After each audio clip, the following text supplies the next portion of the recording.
Hey, welcome to another video. So today we're going to be going into the death and resurrection of the Hive.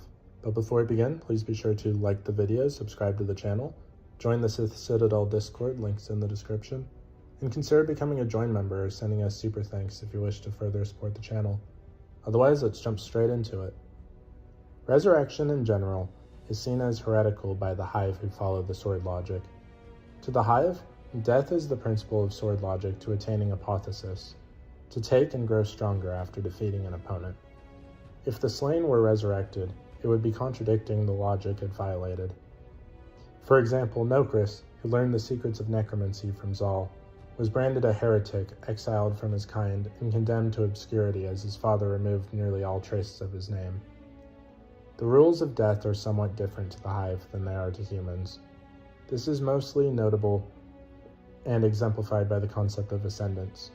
Those Hive individuals who had grown powerful enough through the sword logic can move between the physical dimension and the ascendant plane, and carve a throne world there, so when they're killed in the real world, they retreat to their throne world and can return after a time.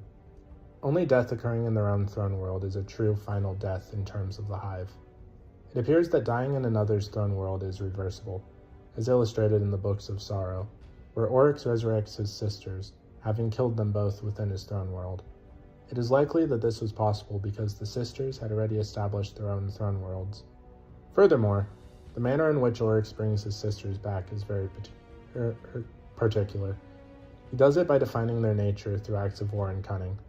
At another point, Ziva calls him back from the deep, where she and Savathun had trapped him, in a similar manner though describing him, and millennia later, Savathun summons Ziva to Tabadal through an act of war and blood.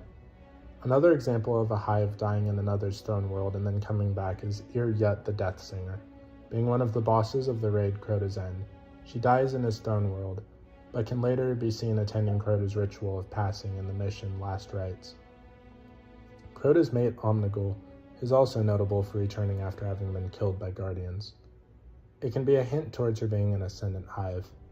Though most of the Hive pantheon seems to be Ascendant, it is hard to define the exact rules of achieving this status. Inquisition of the Damned notes that the daughters of Crota have not reached it, maybe due to the miserable state the Hidden Swarm had been in ever since Crota's death.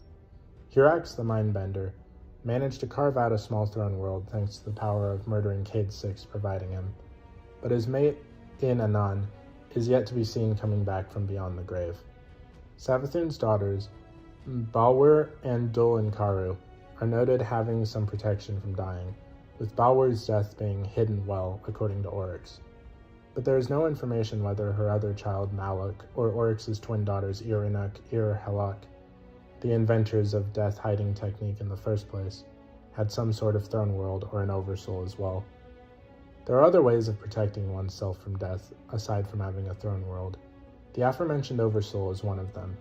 Irinok and Halak invented a way of hiding one's death within the construct, so that they can die only after the oversoul has been destroyed. The oversouls are often kept within throne worlds, as was in the case of both Oryx and Crota. Members of the court of Oryx are described as having their deaths hidden in various other ways. Kagor hid hers within the skill of creating and commanding ogres. Krukur, the cursed thrall, he would send forth into battle and the sisters Zyrok Dal, Azok Dal, and Gornak Dal in each other.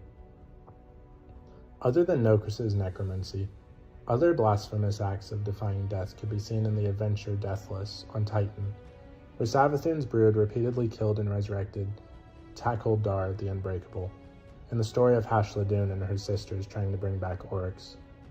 Gods like Oryx and Crota are capable of being killed in physical reality without truly dying, even under certain circumstances.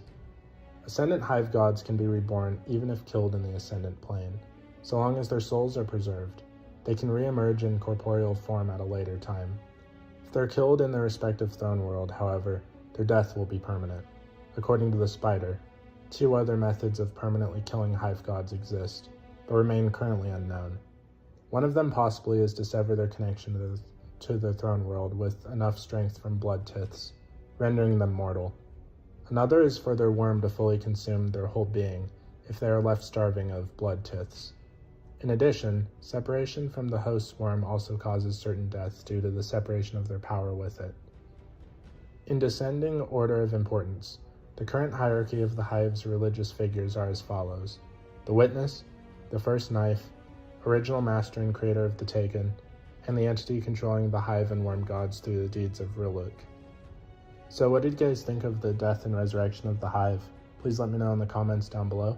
If you haven't already, please be sure to like the video, subscribe to the channel, join the Sith Citadel Discord, links in the description, and consider becoming a join member or sending us super thanks if you wish to further support the channel. Otherwise, I'll see you in the next video.